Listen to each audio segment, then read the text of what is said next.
Hello, Heidi here with another client story. This client of mine I saw about 3 years ago. She was actually one of my first DNAngels client. And she came through screening and she was looking for her father. So her story is that, I'm going to call her Cindy. So Cindy's mother passed away. And when her mother passed away, her and her sister were going through her mother's belongings. And in a box in her closet, they found a picture of a handsome gentleman. And her sister were both, who is this guy? Didn't think a lot about it. But it always just kind of stuck in the back of Cindy's head. Well, unfortunately, Cindy's sister had cancer and she was basically on her deathbed. And she confessed to Cindy that they didn't have the same biological dad, that her mother had sworn her to secrecy not to tell, but her sister didn't want to pass away with the guilt of not ever telling her. So Cindy spent the next, she had a name. The name ended up being similar, but not the same exact name. It was a very unusual name, but she wasn't able to find him. She spent 10 years. She hired private investigators. She spent 10 years trying to find him. So when I started to talk to her in our client room, we just hit it off. I mean, she's still to this day one of my favorite clients I've ever had. We could still keep in contact. I could tell how desperate she was to find her biological father. So I go to work on her DNA. She had a first cousin once removed match, so it wasn't difficult. But I'm talking to her. She's one of those. Some clients are like, just let me know whenever you found my truth, and other people want to be actively involved. And Cindy wanted to be actively involved. So I'm messaging her on our Facebook private DM while I'm working our case, and I'm like, okay, I just found an obituary. Let me see where this obituary leads me. So this obituary in there is listed a relative with not the same exact name she was given, but a very similar name, which my light bulbs really started going off in my head.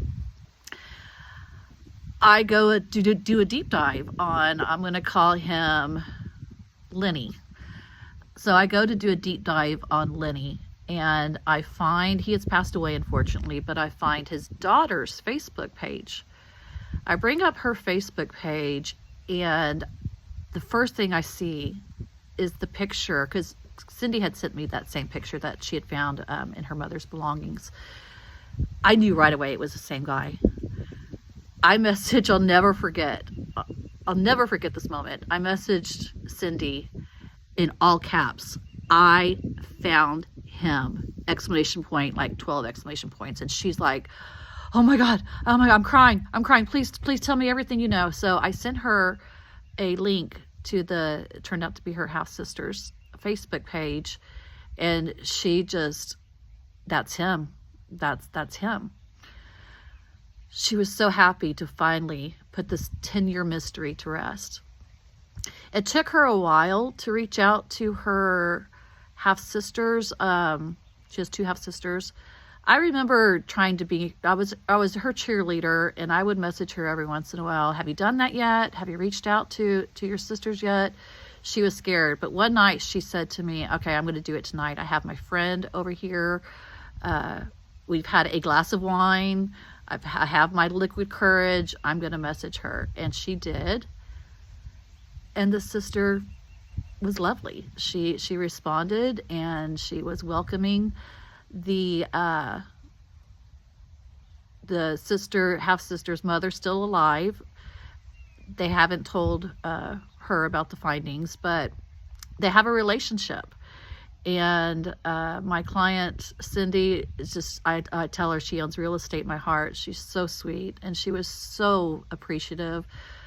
She didn't, we never charge to find a biological parent, but we do accept donations if you're able.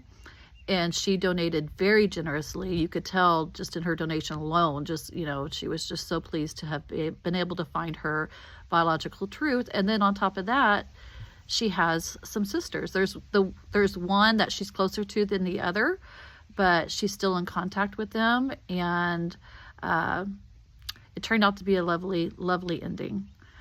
I appreciate y'all watching these stories. I have to tell y'all, we have had I want to say over 1,300 new subs this past month, and I appreciate each and every single watch and comment, and I'm loving watching our little YouTube channel grow.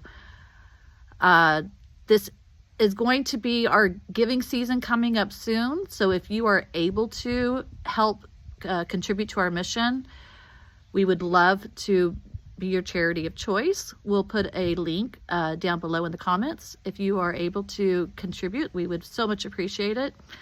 I enjoyed telling you the story of one of my favorite clients, and I'll see you next time.